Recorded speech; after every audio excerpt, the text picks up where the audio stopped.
हरियाणा का रुख कर लेते हैं, हरियाणा का रुख कर लेते हैं। हाई प्रोफाइल सीट है, अनिल विज यहां से है चुनावी मैदान में। अजीत, क्या लेटेस्ट अपडेट आपके पास पोलिंग परसेंटेज को लेकर? देखिए, परसेंटेज को लेकर बात करें हम तो अगर परसेंटेज इस समय जो है वो 52.48 जो हमें अभी ऑब्जर्वर से डायरेक्ट मेरी बातचीत हुई, इन्होंने जो बताया है, तो अभी जो आंकड़े हैं वो 52.48 के हैं। फीसदी वोट अभी तक पड़ चुके हैं, लेकिन जो जनता है वो जनार्दन है, फैसला यही करती है। यूथ भी है, मिडिल एज भी है। यूथ से समझ लेते हैं। अजीत, एक बात बताएं, आप सुबह से लगातार अलग अलग इलाकों में जाके लोगों से बात कर रहे हैं, आखिर जो वोटिंग प्रतिशत है वो कम क्यों होता दिख रहा है आपको? देखिए, साफ तौर पर है, कहीं ना कहीं जो लोग हैं अभी भी ट्रेंड वो बना रखे हैं कि छुट्टी का मौका है, चलो हम सैटरडे संडे मंडे फिर ट्यूसडे में हमें अपने वर्किंग स्टाइल पे आना है। तो कहीं ना कहीं जो ट्यूसडे में भी मार्केट बंद होती है वो भी चाहते हैं कि इसका फायदा उठा सके। इस बाबत कहीं ना कहीं वोटिंग परसेंटेज कम दिखाई दे रही है, क्योंकि इस बाबत जब ऑब्जर्वर से बात हुई, इनका कहना है कि देखिए हमारी तैयारियां हर बूथ को लेकर उतनी ही है जितनी हर बार होती है, लेकिन इस बार हमने स्पेशल बूथ बनाया, सखी बूथ बनाई, इन्वायरमेंट को लेकर ग्रीन बूथ बनाया, साथ में विकलांग को लेकर स्पेशल हमने अरेंजमेंट किया। लेकिन उसके बावजूद भी अगर वोटर नहीं निकल के आ रहा है तो कहीं ना कहीं कमी हमारे अंदर भी है और वोटर के अंदर है कि जो इस महापर्व में शामिल नहीं हो पा रहा। अजीत, पिछली बार अजीत एक सवाल और फिर में हम अपने गेस्ट का रुख करेंगे। पिछली बार यहां से पोलिंग परसेंटेज ज्यादा रहा था, सुषमा स्वराज की यह सीट रही है, कभी सुषमा स्वराज ने यहां से चुनाव लड़ा था, फिर अनिल विज यहां से चुनावी मैदान में है। बीजेपी की एक तरीके से वर्चस्व वाली यह सीट रही है। लोगों के मन में निश्चितता है, इसलिए नहीं निकल रहे क्योंकि पिछली बार तो यहां पर पोलिंग परसेंटेज ठीक ठाक था, इससे ज्यादा था। पर है कि अगर पिछली बात करें विधानसभा की पोलिंग परसेंटेज इससे बहुत ज्यादा थे, करीबन अगर हम कहें तो। अजीत, आपके पास आएंगे, आप नजर बनाए रखें। डॉक्टर विजय सोनकर शास्त्री, मतदाताओं के मन में ये कैसी उदासीनता?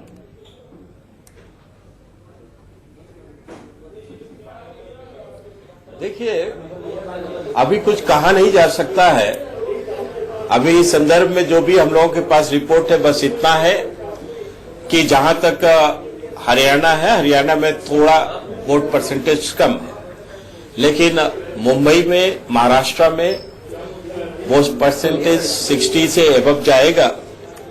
और जो भी स्थिति हो, पर हरियाणा में जिस तरह पार्टी ने काम किया है, केवल 1 घंटा बचा है, सरकार ने काम किया है, जो तालमेल था, डॉक्टर शास्त्री केवल आखिरी 1 घंटा बाकी है जनता तक पहुंचने का जो एक स्वरूप था। नहीं, आप देखिएगा कि ये वोटिंग परसेंटेज अच्छा रहेगा और ये लगभग 50% से ऊपर हरियाणा में जाएगा और 60% से ऊपर महाराष्ट्र में जाएगा।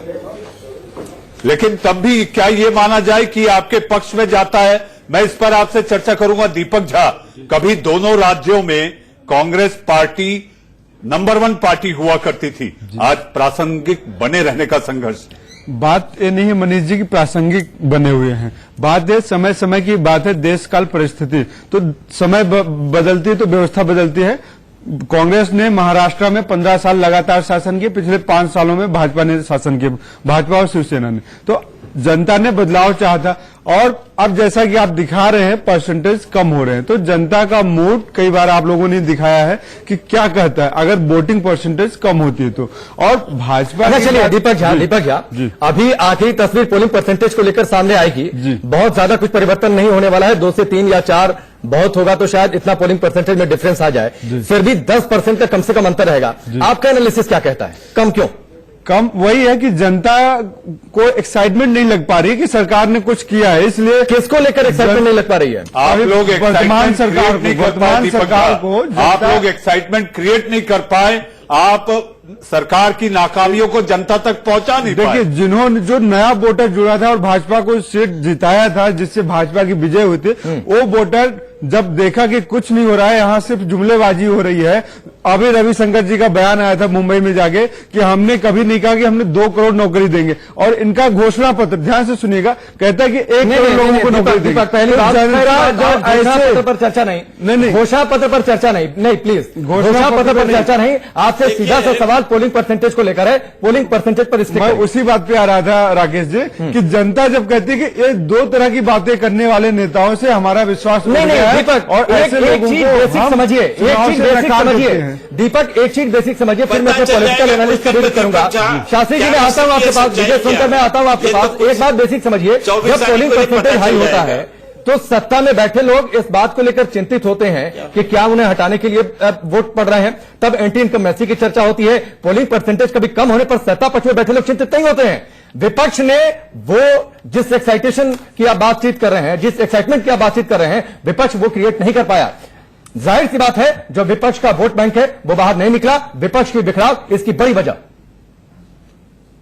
दीपक झा, देखिए, विपक्ष में कहीं कोई बिखराव नहीं है। दीपक महाराष्ट्र में, जोक मत करिए दीपक, आप जोक मत करिए, नहीं प्लीज जोक मत करिए, मैं लिस्ट गिनवाऊं क्या? महाराष्ट्र नहीं, आप जोक मत करिए ना, जोक मत करिए। उसमें चुनाव लड़ रहे हैं, अब आपको इसको किस तरीके से देखना। चलिए, यतन हमारे साथ हो चुके हैं कि माफिया दीपक, नहीं प्लीज चुटकुला नहीं, एक माफिया दीपक चुटकुला नहीं। मैं आपको लिस्ट गिनवाऊंगा, आपको हमारी 50 से ज्यादा नेता, अगर मैं बिना सोचे नाम लेना शुरू करूं ना, महाराष्ट्र और हरियाणा 50 से ज्यादा नेताओं के नाम सामने आ जाएंगे। तो भाजपा में गए आप बोलेंगे ना, इसलिए पार्टी छोड़ी ना, भाजपा नहीं समझ में आ रहा है। चलिए यतेंद्र, हमारे पास रुक कर, यतेंद्र क्या लेटेस्ट जानकारी आपके पास? दीपक, एक भाजपा दीपक एक मिनट आऊंगा, आप स्टूडियो में हैं। यतेंद्र,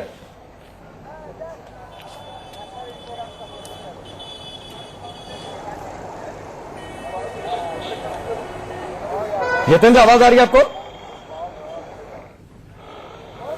चलिए, यतेंद्र तक आवाज नहीं पहुंच पा रही है। और यतेंद्र, आवाज आ रही है आपको? जी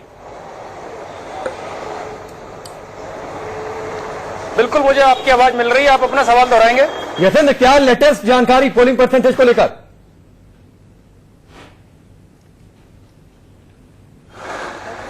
देखिए, जहां तक वोट परसेंटेज की बात है, मैं अभी करनाल में हूं और करनाल में 3 बजे तक का जो रुझान आया था वो 40% से ज्यादा वोटिंग उस दौरान हो चुकी थी, और माना यही जा रहा है कि इस करनाल में 60% क्रॉस कर सकता है। और अभी भी वोटिंग प्रक्रिया जारी है। आप देख सकते हैं लगातार जो मतदाता है वो पोलिंग बूथ के अंदर अभी भी लगातार जा रहे हैं, क्योंकि दिन में थोड़ी सी पोलिंग जो मतदाता का कम देखने को जरूर मिले थे, लेकिन इसके बाद लगातार एक बार फिर से शाम होते होते मतदाताओं फिर से पोलिंग बूथ में जाते हुए नजर आ रहे हैं। मेरे साथ कई ऐसे मतदाता हैं जिन्होंने वोट डाला है।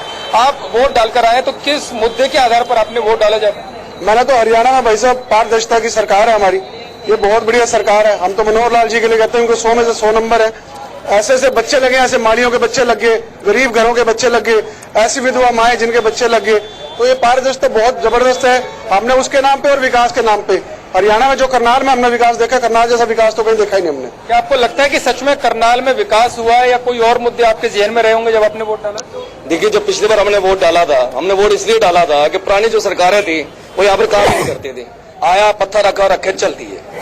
कई पत्थर, जैसे बस स्टैंड का पत्थर कभी कहीं रख दिया, कभी कहीं रख दिया।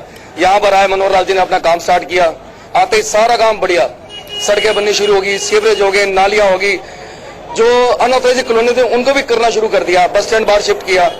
कल्पना चावला, बदलाव देखने को मिला, बहुत बड़ा बदलाव है जी, बहुत बड़ा बदलाव है। आप क्या देखने को मिला करनाल में जब आपने वोट डाला? क्यों डाला?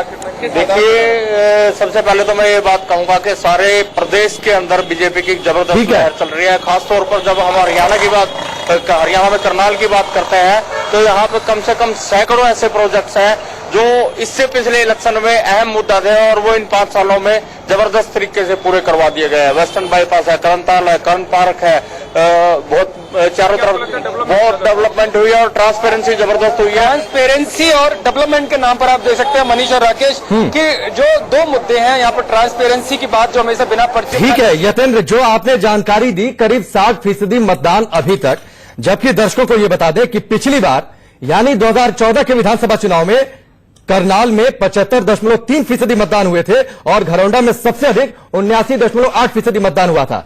खैर, महाराष्ट्र की तस्वीर अभी तक, महाराष्ट्र में वोटिंग की रफ्तार धीमी है, 45% के आसपास वोटिंग की रफ्तार है, और घड़ी में बज चुके हैं 5:11, यानी करीब 1 घंटे 20 मिनट का वक्त बचा है जब हरियाणा को लेकर पहली तस्वीर आपके सामने एग्जिट पोल की। असल नतीजे 24 तारीख को, लेकिन असल नतीजों की तस्वीर क्या हो सकती है, उसकी एक संभावित तस्वीर अब से ठीक 1 घंटे 19 मिनट बाद आपकी टेलीविजन स्क्रीन पर होगी। जी अजीत जी, हम तमाम आंकड़े दिखा रहे हैं लगातार पल पल वहां पर जैसे रफ्तार आगे बढ़ रही है कि प्रतिशत कितना होगा। आपको लगता है कि विपक्ष की कमजोरी थी कि विपक्ष लोगों को बाहर निकालने पर मजबूर नहीं कर पाई, और ये एंटी इनकम्बेंसी नहीं सरकार की प्रो इनकम्बेंसी है जो रफ्तार आपको प्रतिशत में दिख रही है? मनीष जी, अगर जो हम परंपरा रही उसको अगर हम देखें तो यही कहा जाएगा कि विपक्ष जो है सरकार के खिलाफ माहौल नहीं बना पाया। जब वोट परसेंटेज ज्यादा होता तो ये माना जाता था सरकार के खिलाफ बहुत बड़ी एंटी इनकम्बेंसी है और इसका लाभ विपक्ष को मिलेगा। हालांकि ये जो धारणा है कुछ समय से बीजेपी, जब से मोदी जी मैदान में उतरे हैं तो उन्होंने तोड़ी है, क्योंकि आपने देखा होगा कि जगह जगह वोट परसेंटेज बढ़ रहा है और वो बढ़ने का मतलब ये होता है कि बीजेपी जीत रही है। उसके पीछे ये भी हो गया कि अब विपक्ष जो है पहले की तरह जो विपक्ष की भूमिका में बीजेपी काम करती थी वो कहीं ना कहीं कांग्रेस नहीं कर पा रही है। कांग्रेस में अपने आंतरिक संकट तो बहुत ज्यादा हैं और उसका नतीजा ये रहा कि अभी जो दोनों राज्यों में चुनाव हो रहे हैं पार्टी के नेता ही चुनाव प्रचार में नहीं गए।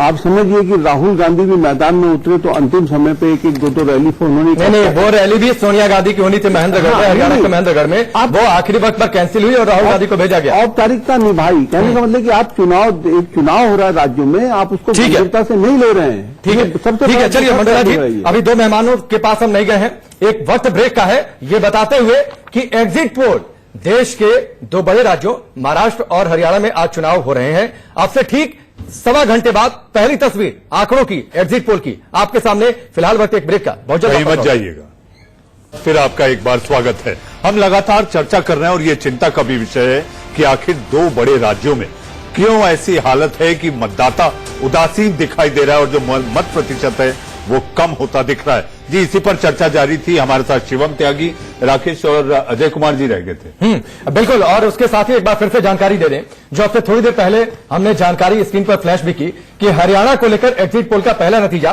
ठीक 6:30 बजे, समय नोट करिए, और महाराष्ट्र को लेकर एग्जिट पोल का पहला नतीजा ठीक 7 बजे। यानी लगातार आप इंडिया न्यूज के साथ बने रहिए सबसे सटीक एग्जिट पोल के लिए और उसके सबसे सटीक विश्लेषण के लिए। चलिए दीपक, आपके पास में आऊं, लेकिन पहले शिवम त्यागी का रुख कर लेता हूं। शिवम, इन्होंने कहा, मैंने चुटकुला कहा, शायद पता नहीं इन्हें अच्छा लगा कि नहीं अच्छा लगा, ये स्थिति आ गई है कि प्रवक्ताओं तक ने पार्टी छोड़ी है। देखिए, 70 के दशक में इस देश में करीब करीब पूरा देश, पूरी जनता कांग्रेसी थी। जब जनता 2019 तक आते आते पूरी भारत की जनता जो है वो बीजेपी की तरफ मुड़ सकती है, तो नेता भी मुड़ सकते हैं, स्वतंत्र हैं, एक चीज। और आपने एक और जुमला कहा था कि एक्साइटमेंट जो है विपक्ष पैदा नहीं कर पाया। माफ कीजिए, जनता को छोड़ दीजिए, तो राहुल गांधी में एक्साइटमेंट पैदा नहीं कर पाए, वो बैंकॉक चले गए और उसके बाद कितनी रैलियां करी हैं।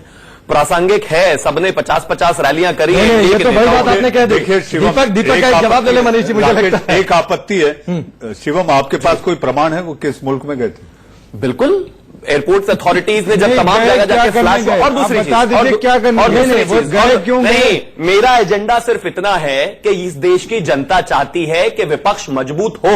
सब कहते हैं विपक्ष मजबूत हो, लेकिन जब विपक्ष के नेता ही नहीं रहेंगे और उनके पीछे से सलमान खुर्शीद ये कहेंगे कि मतलब हमें छोड़कर चले गए, हो सकता है वो ये भी कह रहे हो कि हमें भी साथ ले जाते तो ज्यादा बेहतर होता। कहीं एक और आहट तो नहीं, कहीं ऐसा तो नहीं कि श्रीमती सोनिया गांधी इस हार की नैतिक जिम्मेदारी लेंगी और उसके बाद कहीं ना कहीं सारे कांग्रेसी नेता फिर से वही आंसू बहाते हुए कहेंगे कि हमारे राष्ट्राध्यक्ष आपने एक दिलचस्प बात कही दीपक, आप जिस पार्टी को फेवर करते हैं, टैग नहीं लगा, लेकिन जिस पार्टी का फेवर करते हैं, जो इंटो में मनीष जी ने बड़ी अच्छे तरीके से बताया था, शिवम ने कहा उस पार्टी के नेता में एक्साइटमेंट नहीं है।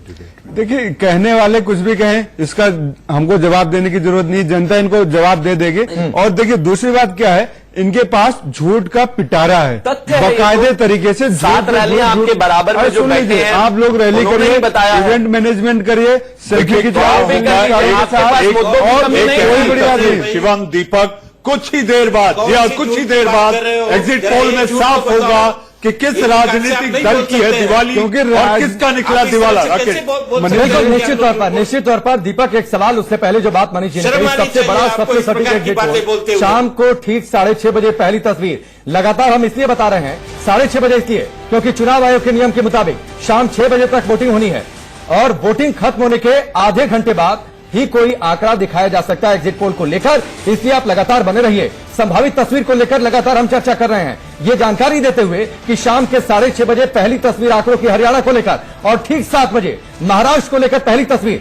दीपक, एक सवाल मैं जोड़ता हूं आपके साथ। आपने कहा इवेंट मैनेजमेंट, आपने कहा रैलियां जी, एक सवाल का सीधा सा जवाब दीजिए। जी। बीजेपी शिवसेना एक साथ गठबंधन में, कांग्रेस एनसीपी एक साथ गठबंधन में, ठीक है जी। बीजेपी शिवसेना ने एक साथ रैलियां की, कांग्रेस एनसीपी की एक ज्वाइंट रैली हुई। मैं एक चीज बताता हूँ। हाँ या ना में जवाब दीजिए। बड़े नेता एक ज्वाइंट रैली हुई है, एक ज्वाइंट रैली हुई है। सुन लीजिए राकेश जी, सुनिएगा बात को। ये क्या सवाल जवाब क्या है, देंगे? रैली ज्वाइंट करने की जरूरत नहीं है, क्योंकि ये चुनाव के ऐसे ही पहले 200 भाजपा और शिवसेना लड़ रहे थे कि अब मेरा समझ रहे हैं, मुख्यमंत्री होगा। अब समझ रहे हैं। से ले लेते हैं। मैं बता रहा हूँ, अलग 16,000 किसान मरे हैं। दीपक झा ये भाजपा और शिवसेना की देन है। चाहूंगा बस एक 10 सेकंड। शिवम, मैं सिर्फ इतना कहना चाहता हूं, आप सभी ने हरियाणा को कवर किया है। शुरुआत के 3 साल में खट्टर जी का कैसा शासन रहा है सबने देखा है। कांग्रेस चाहती तो अपनी जमीन बना सकती थी। इस देश में भारतीय जनता पार्टी अगर 2019 में यहां खड़ी है तो इसके पीछे बहुत लंबा विपक्ष का संघर्ष है। आप विपक्ष के नाम पर 5 साल जनता के बीच में रहे नहीं। एयर कंडीशनर में बैठकर आप ट्वीट करते रहेंगे, जनता के बीच में जाएंगे नहीं। मैंडेट का क्या उम्मीद करेंगे? हमारी सहयोगी प्रीति सोमपुरा ने उद्धव ठाकरे के बेटे और पहली बार ठाकरे परिवार से वो सदस्य जो चुनावी मैदान में हैं, आदित्य ठाकरे से की है बातचीत। शिवसेना के आदित्य ठाकरे इस वक्त हमारे साथ में है। आदित्य, अब तक का सफर आपका कैसा रहा? क्योंकि जो है आप खुद इस बार जो है उम्मीदवार है और जगह जगह आप देख रहे हैं चुनाव की प्रक्रिया। बिल्कुल, लेकिन ये मेरी एक पहले से आदत रही है। जब उद्धव साहब भी घूमते हैं तब मैं बचपन से ही ऐसे घूमता आया हूं, सबको पूछता हूं कैसे चल रहा है, क्या चल रहा है, क्योंकि हम सभी लोग मेहनत लेते हैं। हमारे कार्यकर्ता, अलग अलग पार्टियों के कार्यकर्ता, तो सिर्फ घूम के सबको पूछना था कि कैसे चल रहा है, बस। लेकिन इस बार जो है वोटिंग परसेंटेज काफी कम है, कैसे आप लोगों को अपील करेंगे घर से बाहर निकले और वोट? मुझे ये पता है कि अभी जैसे दोपहर होती जाएगी तो वोटिंग के लिए लोग उतरेंगे, क्योंकि लोग उतरेंगे, अपने टाइम से आएंगे, वोट करेंगे और उन्हें भी पता है कि महाराष्ट्र जो बनाना है, तो जिनको भी वोट करना है वो वोट बिल्कुल करेंगे। सुबह से बारिश थी, अब बारिश रुक गई है, तो आपको लगता है कि शिव सैनिक जो है लोगों को बाहर निकालने में कामयाब हो? सभी लोग जुटे हुए हैं, हर पार्टी जुटी हुई है और मैं सभी को शुभकामनाएं देता हूं और यही कहता हूं कि जो हमें महाराष्ट्र बनाना है, आगे के 5 साल है, लोग अपना वोट, कीमती वोट आके दें। पूरे महाराष्ट्र में आप घूमे, 7,000 किलोमीटर से ज्यादा का प्रवास आपने किया है, क्या दृश्य लग रहा है? इस बार कितनी सीटें मिलेगी? अभी तो आज की बात करते हैं, पहले तो आज वोटिंग के उतारना है लोगों को, वही करते पहले। नहीं, लेकिन आदित्य कितनी सीटें लग रही है आपको? आज बात नहीं करते, आज वोट्स ज्यादा से ज्यादा जिनको वोट देने हैं, जिसको वोट देने हैं, लेकिन वोटिंग के लिए लोग उतारना जरूरी है। तो मुझे लगता है कि आज सीटों के बारे में नहीं, आज प्रचार के बारे में नहीं, ना कोई यात्रा के बारे में, आज सिर्फ लोगों को वोटिंग के लिए उतारना है। यही मेरी ख्वाहिश है और यही दरख्वास्त रहेगी सबसे कि आप वोटिंग के लिए आए, जिसको भी वोट देना है वो करे, लेकिन वोटिंग के लिए उतरे। यहाँ जितने भी शिव सैनिक है उनकी मांग यही है कि वो आपको मुख्यमंत्री के पद पे देखना चाहते हैं। आज पहले वोटिंग पे फोकस करते हैं। Thank you. तो क्या हम अगली बार जब मिलेंगे तब शिवसेना के मुख्यमंत्री का इंटरव्यू ले रहे होंगे? मुझे लगता है अगली बार अभी। जी, इस बीच जानकारी आ रही है राकेश नागपुर से कि भैया जी जोशी ने भी, जी आरएसएस के नंबर 2 भैया जी जोशी ने भी अपने मताधिकार का प्रयोग किया और क्या कहा उन्होंने, आइए सुनते हैं। हमें गुण पकड़ना व्यवस्थित, हम लोग पहले से इस बात के आग्रही रहे हैं कि 100% मतदान होना चाहिए। मतदान के द्वारा ही इस देश की बागडोर, राज्यों की बागडोर किसके हाथ में जाएगी ये फैसला होता है। हम चाहते हैं कि सभी अपने अधिकारों का उपयोग करते हुए और कौन सत्ता में आए इसके संदर्भ में अपनी भूमिका का निर्वहन करें, ये हम सभी को कहते आए हैं और हमारा अनुभव अच्छा है कि लोग इसको आज के इस युग में बहुत अच्छी तरह से स्वीकार कर रहे हैं। तो मतदान का प्रतिशत हर वर्ष बढ़ रहा है, हर समय बढ़ रहा है। ये हमारी दृष्टि से बड़ी प्रसन्नता की बात है।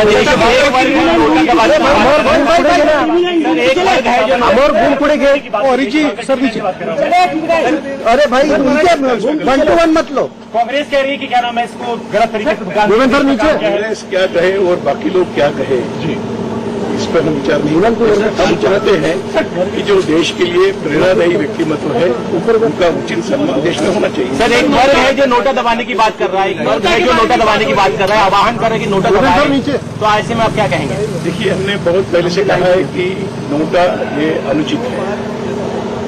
सभी ने अपने मतदान का उपयोग करना चाहिए। क्यों नोटा में जाना है? लोकतंत्र का उपयोग सबने करना चाहिए। इसलिए इस नोटा के हम कभी भी समर्थन नहीं करते। हम सभी को आह्वान करते हैं कि अपने अधिकारों को उपयोग करें। कानपुर में हिंदू संगठन के नेता कैमरा खाएगी ना खाली सरकार छानबीन कर रही है। कपड़ा पहन के सर उन्होंने, उनकी माता जी ने आरोप लगाया कि सरकार हिंदुओं के लिए काम नहीं कर रही। कमलेश तिवारी की माता जी, हिंदुओं का हित नहीं हो रहा जिस तरीके से बात की गई थी सरकार। जवाब सरकार देने के लिए जिम्मेदार है जी। आप लोगों को लगता है हिंदू नेता सुरक्षित है? मैं नहीं मानता हूँ असुरक्षित है, परंतु उनकी सुरक्षा की आवश्यकता है। सर, राम मंदिर पे भी सुनवाई कंप्लीट हो गई है, क्या लग रहा है अभी? अरे जी, सभी चीजों की आकांक्षाएं पूरी हो गई, हमारी कल्पना है, अपेक्षा है। अगर निर्देश देना आया भगवान न करे तो सभी देखेंगे आज का भैया जी। तो भैया जी जोशी को आप सुन रहे थे मतदान की अपील करते हुए। हम भी आपसे अपील करते हैं कि अगर आप महाराष्ट्र और हरियाणा में हैं और अभी तक वोटिंग नहीं किया है तो तुरंत घर से निकलिए, करीबी मतदान बूथ तक पहुंचिए, वोट डालिए। और अगर वोट आपने डाल लिया है तो टेलीविजन स्क्रीन पर इंडिया न्यूज के साथ बने रहिए, क्योंकि सबसे बड़ा एग्जिट पोल ठीक 1 घंटे बाद हरियाणा को लेकर आंकड़ों की पहली तस्वीर आपके सामने होगी। जी, अभी तक की जो जानकारी आ रही है राकेश, आंकड़ों को लेकर बहुत ज्यादा उत्साह नहीं लग रहा। बिल्कुल, बहुत ज्यादा उत्साह नहीं लग रहा। और जो अब तक की लेटेस्ट जो जानकारी है वो आप सबसे पहले जान लीजिए। 5:15 बजे तक 50% मतदान हुआ है। 6 बजे तक वोटिंग चलनी है। थोड़ा बहुत ये परसेंटेज बढ़ सकता है, लेकिन वोटिंग की रफ्तार पिछली बार की तुलना में काफी ज्यादा धीमे है। हरियाणा में 5:15 बजे तक 60% मतदान, जबकि महाराष्ट्र में पिछली बार 63% से ज्यादा मतदान था और हरियाणा में 76.54% पोलिंग परसेंटेज पिछली बार हुआ था। नतीजों से 72 घंटे पहले सबसे बड़ा एग्जिट पोल 24 तारीख को असल नतीजे आपके सामने होंगे। लेकिन असल नतीजों की संभावित तस्वीर क्या हो सकती है, वो तस्वीर आज हम आपके सामने रखेंगे सबसे बड़े और सटीक एग्जिट पोल के जरिए।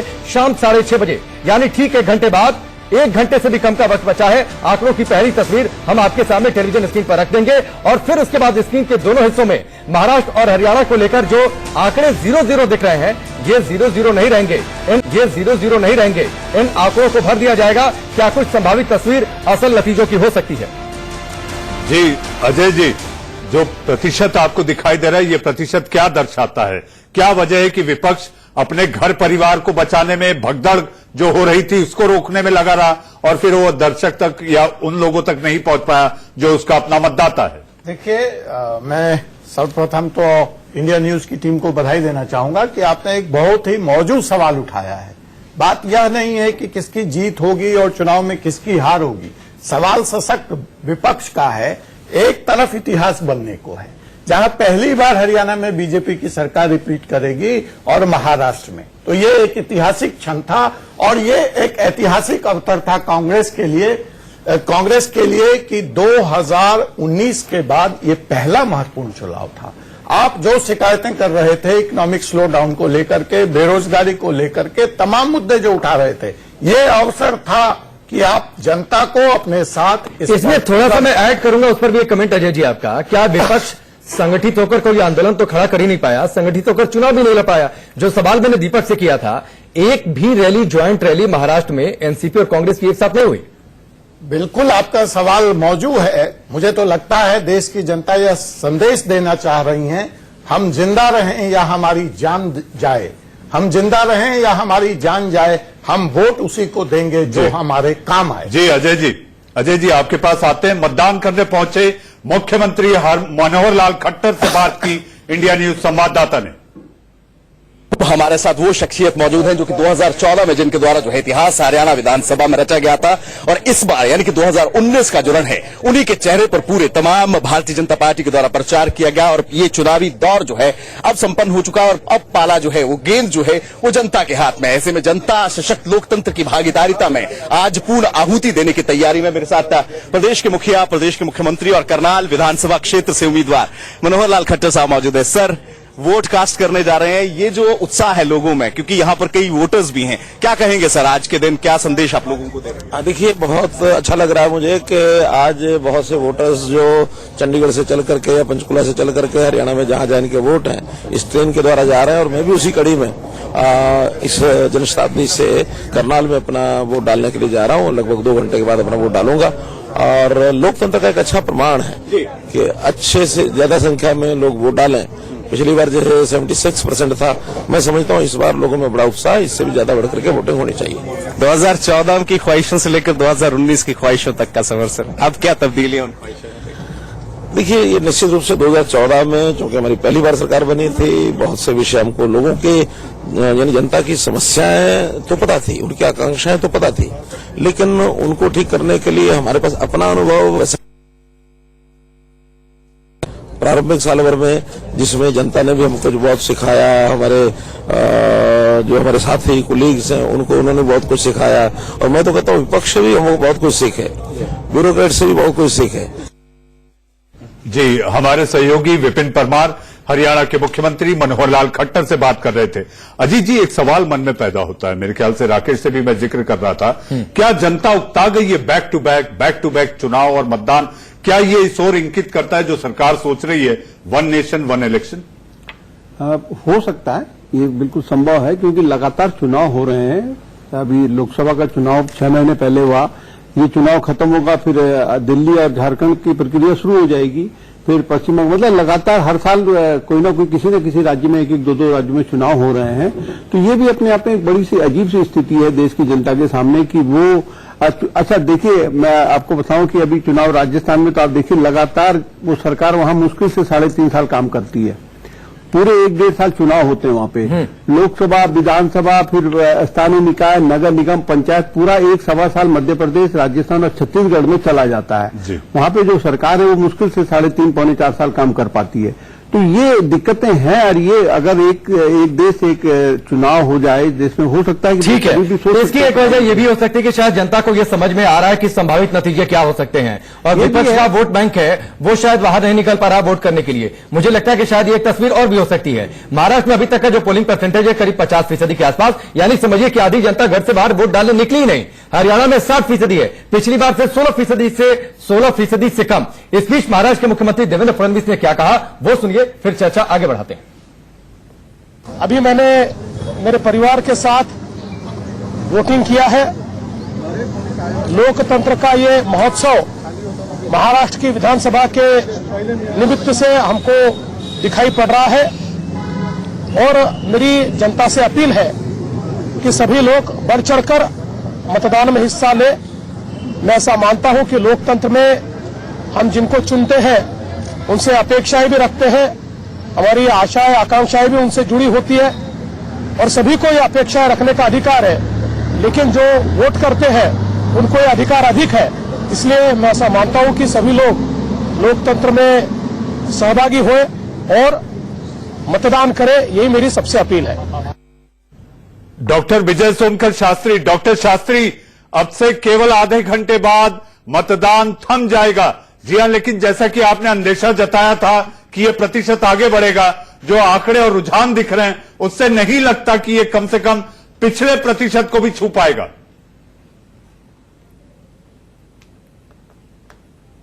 नहीं, देखिए उतना तो नहीं होगा ऐसा लग रहा है, मैं भी इसको मान रहा हूं, लेकिन इसका ये मतलब नहीं कि भारतीय जनता पार्टी के वोटों की कमी हो जाएगी या हमको कहीं से कोई नुकसान होने वाला है। ये स्पष्ट है कि आप लोगों ने जो चर्चा किया मैं बड़े गौर से सुन रहा था कि कांग्रेस पार्टी ने जब सत्ता में थी तो सत्ता में रह करके सत्ता की भी भूमिका ठीक से नहीं कर पाई, भ्रष्टाचार और तमाम ऐसे देश ने सीरियल देखे।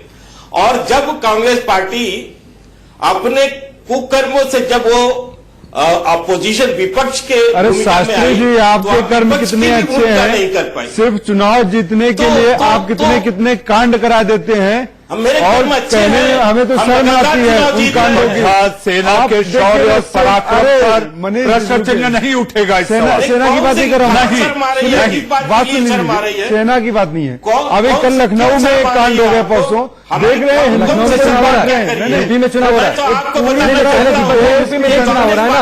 महाराष्ट्र और हरियाणा की बात करिए, 1 घंटे से कम वक्त में महाराष्ट्र और हरियाणा के तस्वीर सामने रखेंगे। बड़ी खासियत है कि पूरे देश को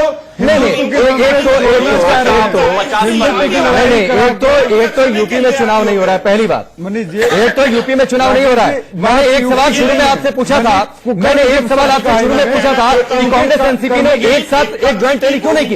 इसका जवाब तो आप अभी तक दे नहीं पाए। इसका जवाब आप अभी तक दे नहीं पाए। आप चले गए लखनऊ में, आप समझिए इनकी चालबाजी हमने की है ना, देश की जनता चर्चा हमने की है लखनऊ में, जो कुछ हुआ लगातार उस पर सवाल पूछा है, उस पर सवाल आप मत पूछिए, नहीं उस पर सवाल मत पूछिए, जो सवाल आपने पूछा क्या इस जनता को किस तरह से गुमराह करते हैं उससे मैं बात कर रहा हूँ। भाजपा के लोग जहाँ मैंने एक अच्छा एक बात बताइए, इंसानियत का रक्त बाहर सोनकर जी मैं आता हूँ आपके बाद, और विजय सोनकर जी मैं आता हूँ, विजय सोनकर जी मैं आता हूँ। दीपक एक मिनट मेरे सवाल का जवाब दीजिए। मैंने ये सवाल आपसे क्यों पूछा था? जनता देश की बोली वाली है और जनता को गुमराह किया जा सकता है। विवेक पे भी सवाल, आप लोगों को इतना लुभा नहीं पाए कि वो निकल के आपके लिए वोट करे बाहर। आप लोगों के पास कोई रोड मैप नहीं। रोड मैप भी है मनीष जी। देखिए भाजपा के लोग 16,000 किसान पिछले 5 सालों में मरे हैं। सोनकर जी आप बता दीजिए, शास्त्री जी एक सवाल का जवाब दीजिए, 16,000 लोग क्यों मारे गए किसान? क्यों आत्महत्या की? कौन झूठ बोलता है? कौन झूठ बोलता है बताइए? किसानों की कौन झूठ बोलता है? उस पर हम कार्रवाई करेंगे। झूठ बोलते हैं, अगर आपके सामने आंकड़े पेश किए जाते हैं तो आप उसको झुठलाते हैं। आंकड़े झूठ कैसे हो सकते हैं? रुकिए, हम आपको बारामती लिए झूठ चलते हैं। कैसे हो सकते हैं? रुकिए, आपके सहयोगी पार्टनर के गढ़ में हमारे संवाददाता अरुण ढंटा जुड़े हुए हैं। अरुण, क्या है बारामती और पश्चिम महाराष्ट्र का हाल?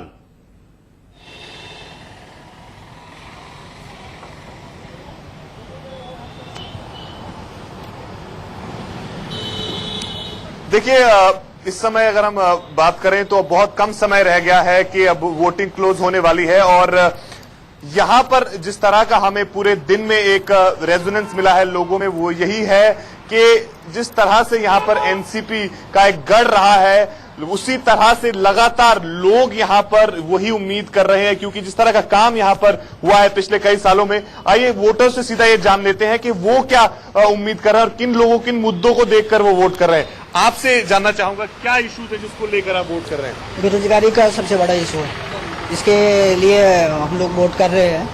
और बेरोजगार जो है आज सड़क पे बहुत ज्यादा है, हमारे जैसे युवा पढ़े लिखे, लेकिन रोजगार नहीं मिल पा रहा है, तो इसके वजह से हम लोग बेरोजगार। अगर आपके पास पोलिंग परसेंटेज को लेकर कोई जानकारी हो तो वो भी जरूर शेयर करें। आप चाहूंगा सर, आपके लिए क्या यहाँ पे लोकल इश्यूज ज्यादा मैटर कर रहे हैं या जो नेशनल लेवल पे जो इश्यूज हैं, जैसे कश्मीर को लेकर बालाकोट एयर स्ट्राइक जो हुई या 370? अभी जो कश्मीर का हुआ वो कास्टेज हुआ, वैसा इधर नहीं होने को मांगता, क्योंकि तुम्हारा ये इंडिया है, सब कास्ट का है, हा? इंडिया पूरा सब कास्ट का है। तुम कास्टिज्म करेंगे तो इंडिया का अलग अलग टुकड़े टुकड़े होने को टाइम नहीं, जैसा रशिया का हुआ वैसा इधर होने को टाइम नहीं रहेंगे, इतना ही बोलेगा बस। ठीक है, इस तरह आपसे पूछना चाहूंगा, आप किन मुद्दों को लेकर वोट कर रहे हैं? हम तो लोकल लेवल के ऊपर। अरुण, आपके पास लौटते हैं। इस बीच बड़े जोर शोर से कांग्रेस में शामिल हुई अभिनेत्री उर्मिला मातोंडकर से इंडिया न्यूज की बातचीत। मेरे साथ मौजूद है उर्मिला मातोंडकर जी, जिन्होंने अभी अपना वोट डाल दिया है, तो चलिए उनसे जानते हैं किन मुद्दों पर उन्होंने वोट दिया है, क्या नजर रखा है।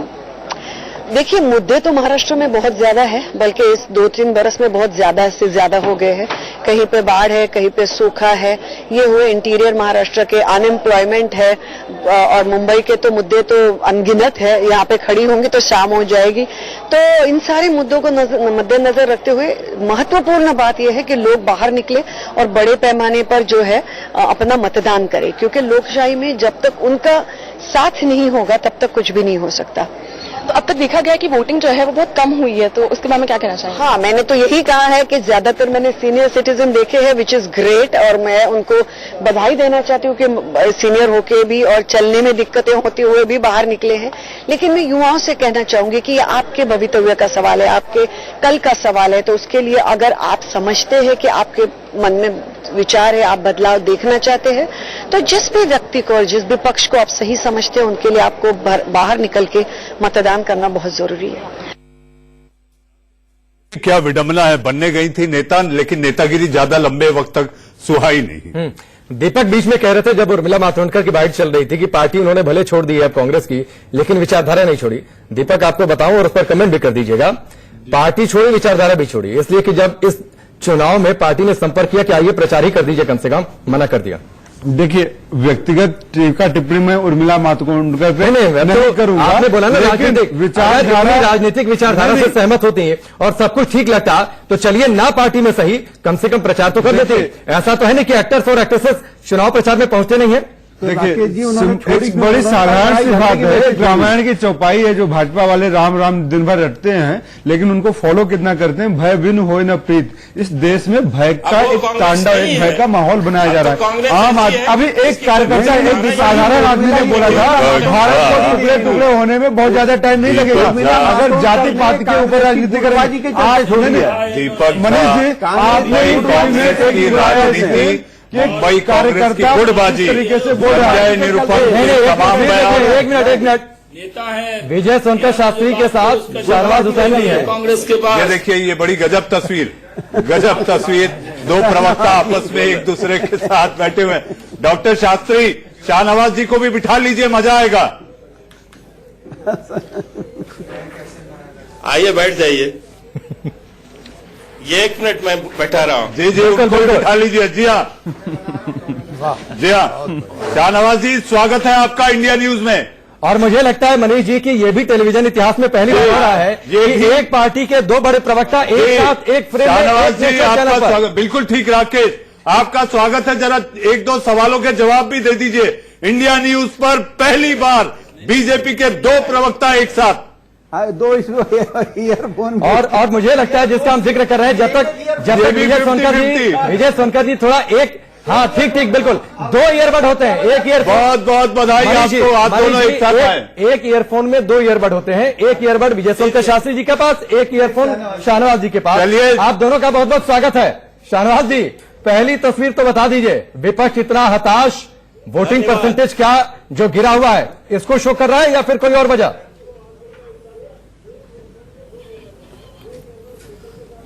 देखिए, हाथ कंगन को आरसी किया और पढ़े लिखे को फारसी किया। हम जान रहे हैं, मैं तो देख रहा था कि हमारे प्रवक्ता शास्त्री जी इतना अच्छा ज्ञान दे रहे थे। अब ज्ञान समझना कि आप तो वोटिंग हो गई, कांग्रेस पार्टी अभी से ईवीएम को निशाना बना रही है, वोटिंग को निशाना बना रही है। अरे भाई, इसको निशाना बनाने की जरूरत नहीं है। हम हरियाणा महाराष्ट्र घूमकर आए हैं, सिंगल डिजिट में रह जाएगी कांग्रेस और सिंगल डिजिट में हमारे और विरोधी। भारतीय जनता पार्टी की अपार सीटें आनी है तो एग्जिट पोल आना शुरू हो जाएगा। और मैं आपको बता दूं, मैं यहाँ पर शास्त्री जी की बात सुन रहा था तो मुझसे रहा नहीं गया, और इसलिए हम डबल बैठे हैं क्योंकि शाहनवाज भाई, आने वाले हैं। शाहनवाज भाई डिजिट में रहेंगे, शाहनवाज भाई सिंगल डिजिट में रहेगी, सिंगल।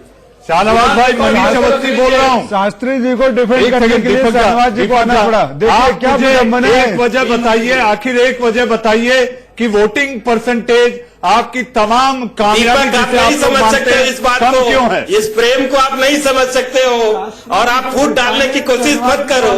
ये देखिए, भाजपा दीपक प्रवक्ता नहीं बचा सका इतनी। नहीं तो बचा, अरे भाई उनके पास प्रवक्ता बच्चे हैं। आप जिस पार्टी का समर्थन करते हैं वहां के प्रवक्ता ही छोड़कर चले गए, बैठेगा कौन?